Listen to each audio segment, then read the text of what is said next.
ഏതായാലും ജിത്തുബായിയാണ് എൻ്റെ hero, super hero.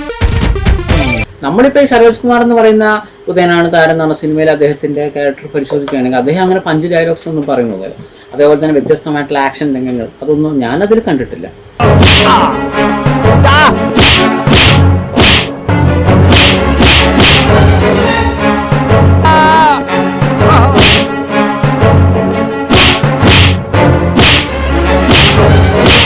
അതിലങ്ങനെ നായികമാരുമായിട്ടുള്ള ഇഴുകി ചേർന്നിട്ടുള്ള അഭിനയവും നമ്മൾ കണ്ടിട്ടില്ല.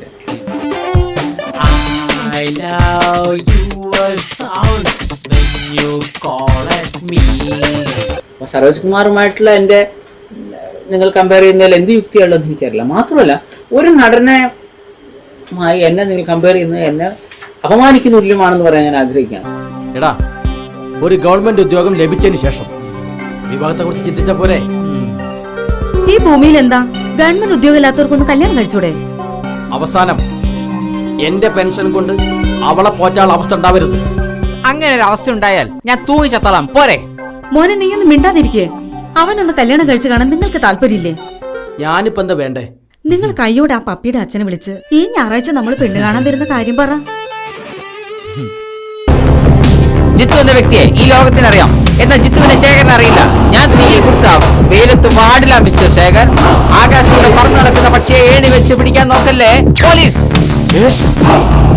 പണി പാടും. അങ്ങനെയൊന്നുമല്ല, ഭൂമിയിൽ ആരുമായിട്ട് കമ്പയർ ചെയ്യാം. പക്ഷെ അത് മാത്രമായി ഒരു സിനിമാക്കാരൻ എന്ന രീതിയിൽ എന്നെ ടോട്ടലായിട്ടൊരു നടനുമായി കമ്പയർ ചെയ്യുന്നത് ശരിയല്ല. കാരണം നമ്മൾ മനസ്സിലാക്കണം, ഒരു നടൻ, ഒരു നടി, ആരാണ് ഒരു നടൻ? ഇപ്പോൾ നിങ്ങളൊരു ഡയലോഗ് കണ്ടിട്ട് ഒരു നടനോ നടിക്കോ കൈയടി കൊടുക്കും.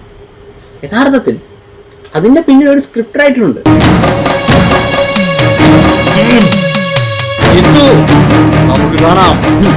ഉപ്പ് തിന്നവൻ വെള്ളം കുടിക്കും, നിന്നെ കൊണ്ട് ഞാൻ വെള്ളം കുടിപ്പിച്ചിരിക്കും. അത് ഇമ്പോസിബിൾ ആണ്. ജിത്തു വായിക്കൊന്നും ഇമ്പോസിബിൾ ആയിട്ടില്ല, എല്ലാം പോസിബിൾ ആണ്. Because the word impossible itself means I am possible. Okay, അദ്ദേഹം കഷ്ടപ്പെട്ട് എഴുതിയ ഡയലോഗാണ്. ഇവന്റെ ഒക്കെ വീടും ഗോഡൌണും ബിനാമി വസ്തുക്കളും എല്ലാം ഒന്ന് പോയി സെർച്ച് ചെയ്ത് നോക്കണം സാർ. എന്തെങ്കിലുമൊക്കെ തെളിവുകൾ കിട്ടാതിരിക്കില്ല. ഒന്നുമില്ലെങ്കിൽ നരി കിടന്ന മടയല്ലേ, ഒരു രോമമെങ്കിലും കാണാതിരിക്കില്ല. അതിന്റെ പിന്നിൽ ഒരു സംവിധായകനുണ്ട്. അദ്ദേഹത്തിന്റെ കഷ്ടപ്പാട് കൊണ്ടാണ് അയാൾ ആ സീൻ ചിത്രീകരിക്കുന്നത്. അതിന്റെ പിന്നിൽ ഭാര്യയുടെ കെട്ടുകാരി വിറ്റും സ്വന്തം ഇരിപ്പിടം വിറ്റും ഈ സിനിമ നിർമ്മിച്ച നിർമ്മാതാവുണ്ട്. ഇങ്ങനെ പല ആളുകളുണ്ട്. അപ്പോൾ ഒരു ഡയലോഗിൽ പറഞ്ഞുകൊണ്ട് ഒരു നടനോ നടിക്കോ നമ്മൾ കയ്യടി കൊടുക്കുമ്പോൾ യഥാർത്ഥത്തിൽ ആ കയ്യടിയുടെ അവകാശി വെറും ആ നടനോ നടിയോ അല്ല. അതിന്റെ പിന്നിൽ പ്രവർത്തിച്ച തിരക്കഥാകൃത്തും സംവിധായകനും നിർമ്മാതാവും ഒക്കെ ആ കയ്യടിക്ക് അർഹരാണ്. പക്ഷെ നമ്മൾ അത് ചിന്തിക്കാതെയാണ് നമ്മൾ അവർക്ക് കയ്യടി കൊടുക്കുന്നത്. അതുപോലെ തന്നെ ഒരു ഗായകൻ, ഒരു ഗായിക ഒരു പാട്ട് പാടുമ്പോൾ, ഒരു പാട്ട് ഹിറ്റാകുമ്പോൾ ഗായകനെ ഗായികയെ പറ്റി മാത്രം നമ്മൾ ഓർക്കുന്നു. ആ പാട്ട് കഷ്ടപ്പെട്ട് എഴുതിയ ആളെ പറ്റി നമ്മൾ ഓർക്കുന്നില്ല. ആ പാട്ടിന്റെ സംഗീതം കൊടുത്ത ആളെ പറ്റി നമ്മൾ ചിന്തിക്കുന്നില്ല.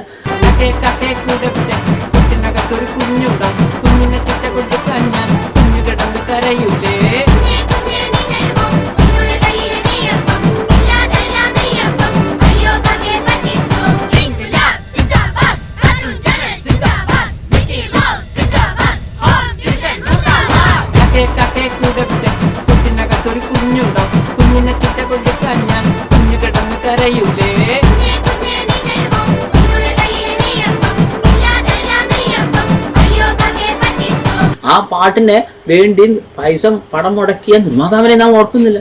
നമ്മൾ ഒരു ഗായകനോ ഗായികയോ അവരെ കണ്ടാൽ നമ്മൾ അവരെ റെസ്പെക്ട് ചെയ്യുന്നു, അവരെ കൂടെ നിന്ന് ഫോട്ടോ എടുക്കുന്നു. ഒരു നടനോ നടിയോ മാത്രമാണ് നാം സ്നേഹം കാണിക്കുന്നത്. നടനെ നടിമാരെ ഒന്നും സ്നേഹിക്കരുതെന്നൊന്നും ഞാൻ ഉദ്ദേശിച്ചിട്ടില്ല. അവർക്ക് മാത്രമായി ഗ്ലാമർ മുഴുവനായി നൽകരുതെന്നേ ഞാൻ പറയുന്നുള്ളൂ. അതിനൊക്കെ പിന്നിൽ പ്രവർത്തിച്ച ആളുകൾക്ക് കൂടി ആ ഗ്ലാമറിന്റെ ചെറിയൊരു അംശമെങ്കിലും ഒരു 100-ൽ അവർക്ക് കൂടി നൽകണം. ഇവിടെ 100 സിനിമ സൂപ്പർ ഹിറ്റാക്കിയ ഒരു സംവിധായകനെ പുറത്തുനിന്ന് കണ്ട എത്ര പേർക്കറിയാം?